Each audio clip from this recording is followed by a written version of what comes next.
हम आपको बता रहे हैं मध्य प्रदेश में 230 सीटों के लिए मतदान जारी है। लोग बढ़ चढ़कर मतदान में हिस्सा ले रहे हैं। मतदान से पहले बुधनी में शिवराज सिंह चौहान ने भी अपनी पत्नी साधना सिंह के साथ नर्मदा के दर्शन किए। 4 तस्वीरें आपके सामने हैं। कमलनाथ भी भगवान का आशीर्वाद लेने के लिए पहुंचे। एक बड़ा पैनल मेरे साथ जुड़ा हुआ है। सुरेंद्र राजपूत जी स्पोक्स पर्सन है कांग्रेस के, डॉक्टर अजीज खान स्पोक्स पर्सन है समाजवादी पार्टी के, सतीश कुमार सिंह जी पॉलिटिकल एनालिस्ट है, शांतनु गुप्ता जी भी पॉलिटिकल एनालिस्ट है, मेरे साथ स्टूडियो में मौजूद है। डॉक्टर सुरेंद्र राजपूत जी, ज्योतिरादित्य सिंधिया ने कहा कि अभी नहीं तो कभी नहीं, डू और डाई सिचुएशन है कांग्रेस के लिए इस बार मध्य प्रदेश में। ऊंट किस करवट बैठते आप देख रहे हैं। मुझे पता है कि आप कांग्रेस की, आप तो जानती हैं हम लोग कांग्रेस के पक्ष के हैं, कांग्रेस के प्रवक्ता हैं, तो निश्चित तौर पर कांग्रेस की ही बात करेंगे। हम तो आज लोकतंत्र की बात करने आ रहे हैं शोभना जी।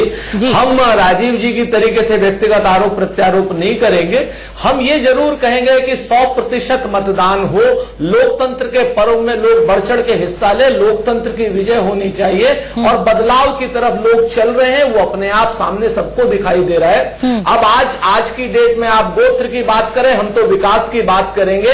हमें नहीं आपके बाबा और नाना के गोत्र का पता करना है, ना मोदी जी के बाबा और नाना जी का गोत्र का पता करना है। आप इधर उधर की तमाम कांग्रेसी नेता सोशल मीडिया का सहारा लेके क्यों राहुल गांधी के गोत्र की बात कर रहे हैं। सुरेंद्र जी, अगर आपको गोत्र राजनीति से कोई लेना देना नहीं है तो क्यों सोशल मीडिया पे लगातार इस तरह की तस्वीरें कांग्रेस के नेताओं के द्वारा शेयर की जा रही हैं।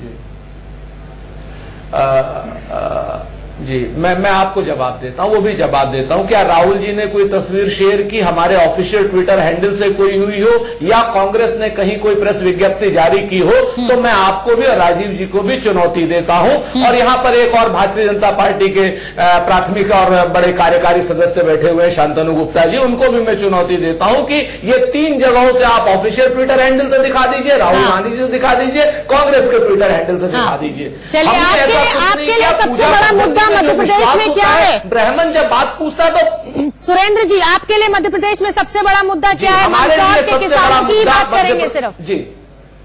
जी मैं बिल्कुल बोलिए। नहीं, सिर्फ मंदसौर के नहीं, पूरे मध्य प्रदेश के किसानों की बात करेंगे, खाद बीज बिजली पानी की हम बात करेंगे। मध्य प्रदेश की बड़ी जो इन्होंने शिक्षा व्यवस्था पर इतना कुठाराघात किया है कि वहां डिग्री कॉलेज पूरे टीकमगढ़ में 1 डिग्री कॉलेज भी नहीं है, इसकी भी हम बात करेंगे। हम बात करेंगे बेरोजगारी की और मध्य प्रदेश के इंडस्ट्रियलाइजेशन की भी बात करेंगे। मध्य प्रदेश में कुटीर उद्योगों को जो इन्होंने चुन चुन करके खत्म किया है, हम उनकी भी बात करेंगे। हम सारे के सारे मध्य प्रदेश के विकास की भी बात करेंगे और पूर्वोत्तर राज्य में मिजोरम की भी बात करेंगे। सुरेंद्र में भी हम चाहते हैं कि बात करने तक तो ठीक है, लेकिन बिना दूल्हे की बारात मुश्किल खड़ी कर सकती है आपके लिए। आपने मुख्यमंत्री चेहरा नहीं बताया है, लोगों को अपना नेता नहीं पता है मध्य प्रदेश में। आसान नहीं होता है वोटर के लिए बिना नाविक की नाव में बैठना। बिल्कुल, कौन बनेगा नाविक? बात से जी ये आपका अपना मत हो। नहीं, ये शोभना जी आपका मत हो सकता है, आपकी मीमांसा और आपकी निर्मम मीमांसा भी हमें धनात्मक ऊर्जा देती है।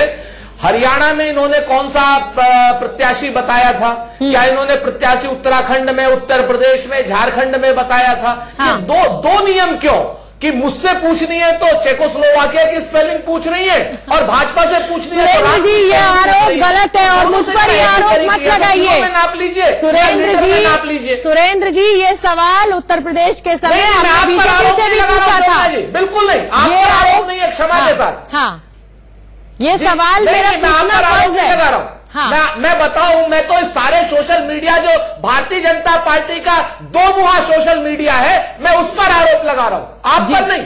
ठीक है, जवाब दीजिए। ये जो 2 मुहे लोग हैं, अपने लिए कुछ और दूसरे के लिए कुछ और, जब ये इस तरीके के नियम बात करते हैं तब निश्चित तौर पर ऐसा लगता है कि किन लोगों से आप बात कर रहे हैं। आप लोग कभी जब उत्तर प्रदेश में चेहरा नहीं होगा, मीडिया पूछेगी तो आप बात करेंगे कि यहाँ पर संसदीय लोकतंत्र है, विधायक तय करेंगे। और जब मध्य प्रदेश की बात होगी, कहीं बताइए साहब चेहरा कौन सा है? सुरेंद्र जी, आपको ऐसा लग रहा है? सुरेंद्र जी, भाई लोकतंत्र है, लोकतंत्र में विधायक और संसद आपको कहीं भी इस चीज से नुकसान होता हुआ नहीं दिख रहा है? आपको लग रहा है कि हम विधायक दल की बैठक में ही अगर हम बहुमत में आएंगे तो चुनेंगे? प्रत्याशियों की भीड़ है। ठीक है, चलिए ठीक है। हाँ, राजीव जेटली जी जवाब दे दीजिए सुरेंद्र राजपूत जी का। बड़े आरोप उन्होंने आपके ऊपर ही मढ़ दिए हैं।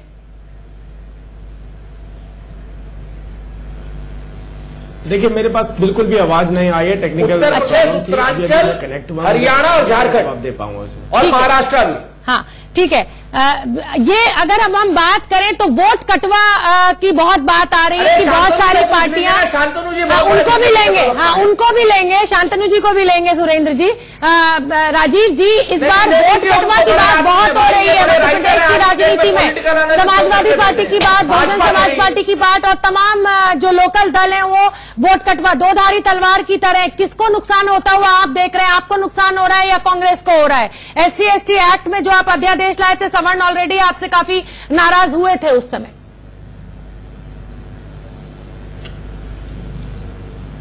देखिए, इस देश में एक डेमोक्रेटिक, एक लोकतांत्रिक जो भी सरकारें काम करती हैं, उनके किए हुए कार्यों का लोग मतदान के रूप में अपना समर्थन देते हैं और मतदान के रूप में समर्थन 15 साल से मध्य प्रदेश की जनता भारतीय जनता पार्टी को देती हुई आ रही है। मैंने एक ही प्रश्न उठाया था, उस प्रश्न का जवाब नहीं दिया अभी तक न कांग्रेस पार्टी ने।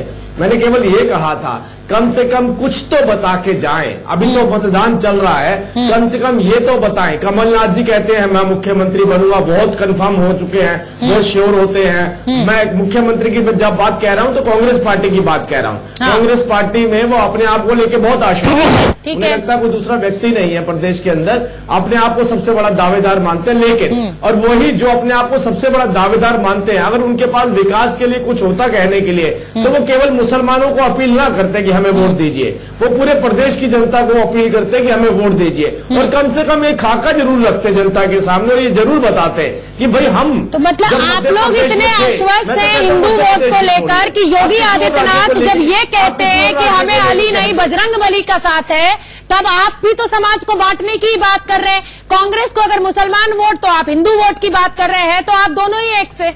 तो आरोप मत लगाइए एक दूसरे के ऊपर, क्योंकि योगी आदित्यनाथ ने भी तो कहा कि हमें अली नहीं, हमें तो बजरंगबली हमारे साथ है।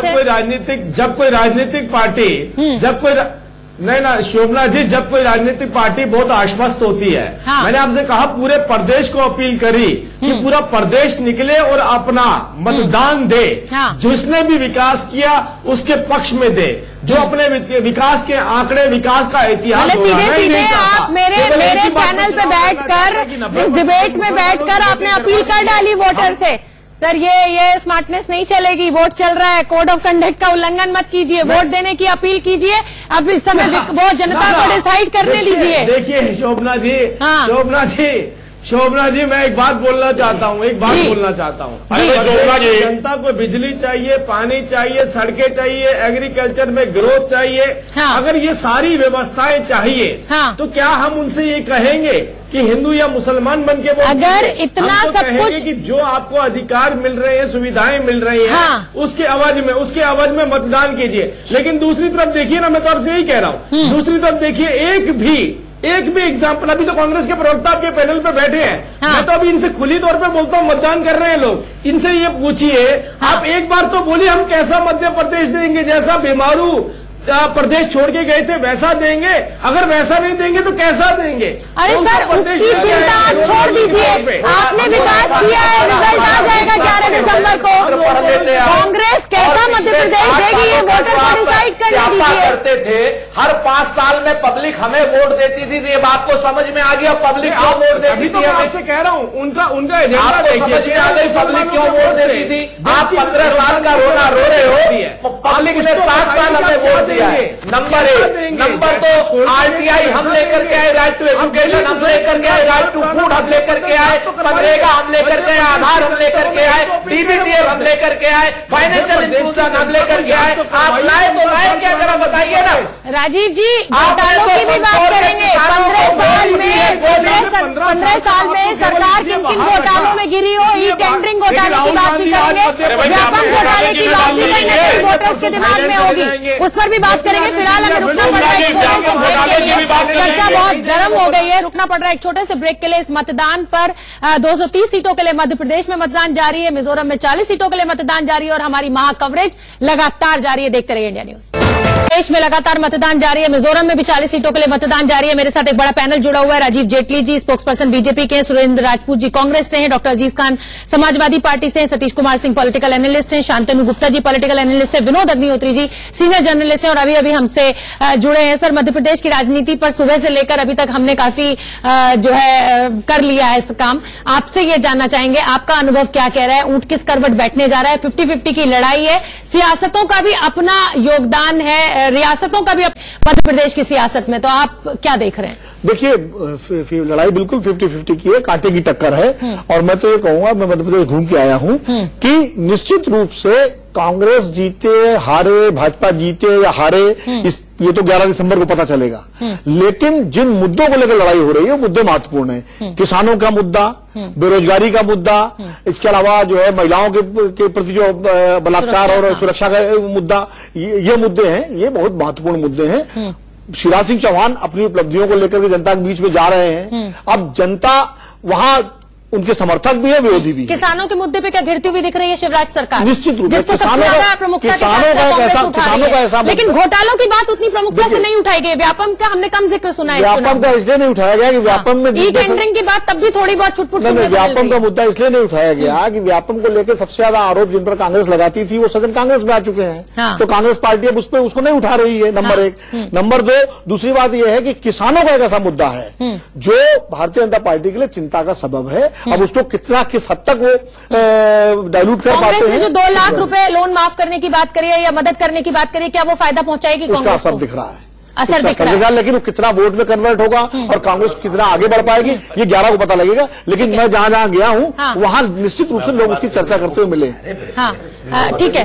हाँ, डॉक्टर अजीज खान, छोटी सी प्रतिक्रिया आपकी भी, क्योंकि समय की पाबंदी है, छोटी सी प्रतिक्रिया आप पूरी चर्चा को सुन रहे हैं। जी हाँ, बोलिए डॉक्टर अजीज खान। शोभना जी, सीधी सी बात है, जिस तरीके से देखिए पूरी चर्चा चल रही है उसमें बहुत बड़ा इशू आज की डेट में किसान का इशू है और उसके साथ साथ ये व्यापम घोटाला, ये तो ले खाएगा इनको, शिवराज जी को। हकीकत ये है कि व्यापम का जो घोटाला रहा वो हकीकत ये है कि आज मध्य प्रदेश में अंदरूनी वहां का जो वोटर है साइलेंट है, वो एहसास कर रहा है कि घोटाला हुआ और बहुत बड़ा घोटाला हुआ है। किसान पूरी तरह से पीड़ित है, त्रस्त है। वही किसान जिसको गोली मारी गई, नुकसान हो जाएगा। तो नुकसान आप कह रहे हैं कि शिवराज सिंह चौहान को ये नुकसान देने जा रहा है किसानों का मुद्दा? गोली मारा, उन पर एफआईआर हुआ, वो एफआईआर हुआ। ठीक है, वो सबको पता है सर। शांतनु जी, सुरेंद्र राजपूत ने आपके ऊपर आरोप लगा दिया है। सुरेंद्र राजपूत की बात का जवाब दे दीजिए आप। रुक जाइए डॉक्टर अजीज खान, मुझे सभी चर्चा। गली के गले का हड्डी है। हाँ ठीक है, बीजेपी की गले की हड्डी है व्यापम। बोलिए शांतनु जी। सुरेंद्र राजपूत जी की भी बात का जवाब दे दीजिए। सुरेंद्र राजपूत जी के साथ जिस चैनल में होता हूँ वो मुद्दे से ज्यादा मेरे पे ज्यादा चर्चा करते हैं, मुझे इसकी काफी खुशी है। अच्छा, देखिए, जहाँ किसानों की बात आती है तो MS स्वामीनाथन जो कृषि के गुरु माने जाते हैं, कृषि विज्ञान के गुरु माने जाते हैं, उन्होंने अभी 3 महीने पहले टाइम्स ऑफ इंडिया में एक आर्टिकल लिखा। उन्होंने कहा कि जो नेशनल कमीशन ऑफ फार्मर है वो राजनाथ सिंह ने बनाया, 2006 में यूपीए में रिपोर्ट आई और कुछ भी नहीं हुआ उसमें, और उन्होंने क्रेडिट दिया नरेंद्र मोदी को कि उसमें जितने एलिमेंट्स हैं अब जाके हो रहे हैं, चाहे वो सॉइल हेल्थ कार्ड हो, मेरा सिर्फ एक सवाल है, चाहे वो प्रधानमंत्री किसी योजना हो, चाहे वो गोकुल मिशन हो, चाहे वो 100 फीट नीचे कर दिया जमीन के। लेकिन 15 सालों से तो आप थे ना, क्यों मंदसौर हुआ? क्यों किसानों की ये हालत बद से बदतर होती चली जा रही है मध्य प्रदेश में? किसानों की हालत आप छोड़ दीजिए कांग्रेस को, आप अपने 15 सालों का जवाब दीजिए। मैंने कांग्रेस की बात नहीं, मैंने बताया MS स्वामीनाथन का जो मोदी सरकार की नीतियां हैं कृषि पे, उस पर क्या टिप्पणी है। और MS स्वामीनाथन एक बहुत जाना माना नाम है कृषि विज्ञान में, कांग्रेस की। मुझे पता है स्वामीनाथन रिपोर्ट की बात कर रहे हैं आप, उनकी सिफारिशों को लागू करने को जो है किसान आंदोलन करते हैं। साईनाथ की भी है। हाँ, साईनाथ कोई कृषि वैज्ञानिक नहीं, कृषि वैज्ञानिक क्रांति थी भारतीय। सतीश जी की प्रतिक्रिया, जानकारी किसी को ना हो तो शांतनु जी, स्वामीनाथन ने ये साईनाथ पड़ी है कि मोदी सरकार के विरोध में सकारात्मक दिशा। अच्छा, सुन लेने दीजिए। हाँ, सतीश जी अपना पॉइंट रखिए। शोभना जी, इस चुनाव में कुछ चीजें अच्छी भी है और कुछ चीजें जो बहुत निगेटिव है उसकी भी मैं चर्चा ब्रीफ में करना चाहूंगा। अच्छी चीजें ये दिखाई दे रही है कि मुद्दों पर चुनाव हो रहा है, चाहे वो कांग्रेस के पक्ष में हो या बीजेपी के पक्ष में हो। दूसरी जो महत्वपूर्ण बात जो इस विधानसभा में दिखाई दे रही है, जब से मध्य प्रदेश बना 1956 पहला चुनाव 1957 से हुआ, लेकिन अभी तक 2018 तक द्विदलीय व्यवस्था है। इंक्रोचमेंट रीजनल पार्टी का वहां पर नहीं बन पाया, जैसा कि यूपी में, बिहार में, अन्य जगहों पर। तो ये भी चुनाव कांग्रेस और बीजेपी के पक्ष में होगा। चलिए, तो 11 तारीख का सभी को इंतजार है, पूरे देश को इंतजार है। चुनावी नतीजे आएंगे और सबसे पहली कवरेज, सबसे बड़ी कवरेज आप इंडिया न्यूज पर हम आपके लिए लेके आएंगे 11 दिसंबर को। सभी मेहमानों का बहुत बहुत धन्यवाद। 11 तारीख को फिर हम आपसे जुड़ेंगे और आपके दावों पर बात करेंगे। आज